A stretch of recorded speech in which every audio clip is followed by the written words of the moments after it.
This argument is on whether the NCAA is really semi-pro or not. When it comes to telling why the NCAA is really semi-pro, I must first define what it means to be semi-pro and why I believe the NCAA fits these categories. The definition of semi-pro means to receive payment for an activity but not rely entirely on it for a living. The NCAA itself doesn't even believe themselves to be semi-pro, but instead regard themselves as amateurs. This is just undoubtedly wrong, and here are the 3 reasons why I believe the NCAA is semi-pro. First, the college athletes are allowed to use NIL deals in order to make money. Secondly, the whole system is pay to play just like any other sports league. And finally, most of the NCAA is considered second tier, just below all the actual pro teams. So, college athletes being able to use NIL deals ultimately makes them semi-pro for this reason being. The entire definition of a semi-pro means you make money from competing in a sport. So, you're making money and you're competing in a sport. While I believe that this is all the evidence I need, there are some people that argue that not all players have NIL deals, which is true. There are just so many other players with tremendous deals, such as Shedeur Sanders, who has an NIL valuation is valued at, whose NIL is valued at $6.2 million. This is just way too much money to look past, as this NIL money is more than some pro contracts. It doesn't even stop there because there are over 20 players making more than $1.6 million, which is just absurd. People only dream about making that type of money, and the fact that so many college students are doing it makes it seem quite professional and far from amateur. The NIL allows the ability for each student to control how their image is used, letting them profit and make deals from their fame. These contracts have to be known by the school as well, because if you go to a certain type of school, they're not going to allow certain things that go along with the school's policies. They have to go along with the school's policy, which it might be a small and insignificant detail, but it just shows how the school is hand in hand in making money off of their players. My second reason is that the NCAA as a whole system, it's pay to play. While in the past, it was thought that some of the top programs had bribed their athletes with some money to go there, it's soon actually going to become a reality. I don't know what could make this non-semi-pro because paying the players goes against everything the amateur rules say, but Power 5 schools are now allowed to pay the athletes directly, which practically makes them a minor league team. Some people believe that it's hard to even call them student athletes at this point because it divides them completely from the students, as they basically already have a job that they get paid for.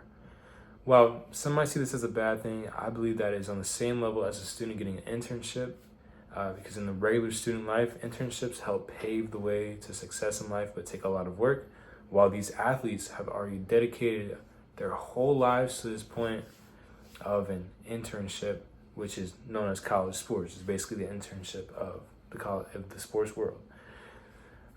That's just another reason why the NCAA should be considered semi-pro. A typical internship is usually given by the job towards a student, in which they can sometimes get paid for it. And a paid internship doesn't make it any less of a job, just like Division I football. It doesn't make it any less pro as long as you're getting paid. But like I said before, an internship doesn't necessarily mean you have the job, just like NCAA sports would be considered semi-pro, because it's not the real job. The real job is the NFL or the NBA. Even though I diverted from the reasoning of NCAA being pay to play, I do believe comparing it to an internship is very important because some tend to think that student athletes aren't similar to regular students. In reality, they more alike than you think they are. But the whole fact that NCAA Power 5 schools are able to pay their players makes it no different from any semi-pro league. It will all come down to who can make the most money as a program and invest in their team's success, just like any other league in the world. Finally, my last argument was that most of the NCAA is considered second tier, right below professional teams. In the world of American sports, college is one of the necessities when it comes to making it pro, because it helps get your name recognized and so many people watch it. In the NFL, you aren't even allowed to get drafted without using all of your college eligibility. This leads to where most NFL players come from, you guessed it, NCAA Division I football. It would only make sense that the league before the pros would be considered semi-pros because they are the only step below that high level.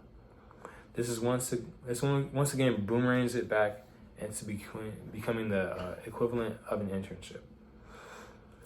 College sports is where you're able to play the game at a high level, something that not everyone in high school will see and even fewer will see in the big leagues. While these NCAA players aren't necessarily professionals, they're still good enough to be drafted to join professional teams, making them the true meaning of semi-professional. While I understand that some people have a hard time believing that these measly college students are semi-pro, I find it harder to believe that they aren't, seeing as they make money playing their sport, play in a system that makes money off of them, and play the second highest level of play, especially when it comes to football and basketball. I believe that it's time for the NCAA to start recognizing themselves as such and change the rules accordingly instead of being stuck in the past. Even if it's only for Division I sports, they need to make a change because those players are no amateurs. Thank you.